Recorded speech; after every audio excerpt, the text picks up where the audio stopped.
Arestado ang isang lalaki dahil sa pananaksak nito sa kanyang kapatid sa barangay Picarabawan, Tamparan, Lanao del Sur nito lamang ika-11 ng Setyembre taong kasalukuyan. Kinilala ang sospek na si alias Saida, 31 anyos at ang biktima na si alias Ahim, 28 anyos magsasaka na parehong residente ng naturang lugar. Ayon sa ulat, nakatanggap ng tawag ang Tamparan Municipal Police Station mula sa principal ng Lalabuan Elementary School tungkol sa isang lalaking may hawak na bolo na sinaksak ang kanyang kapatid na lalaki at tinungo naman ng mga otoridad ang naturang lugar.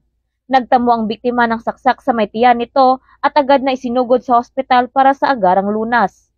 Agad namang nahuli ang sospek ng mga operatiba ng Tamparan MPS sa ginawa nilang follow-up operation at nakumpiska rin mula rito ang bolo na kanyang ginamit sa pananaksak. Mahaharap ang sospek sa kasong paglabag sa Batas Pambansa BLG 6 o illegal possession of deadly weapon at frustrated murder. Patuloy naman ang Tamparan MPS sa mahigpit na pagpapatrolya sa kanilang nasasakupan upang mabilis nilang matugunan ang anumang insidenteng kagaya nito. Mula rito sa rehiyon ng Bangsamoro, ako ang inyong PNN correspondent, Patrolwoman Judy Ann Alibo, alagad ng batas, tagataguyod ng Balitang Pulis.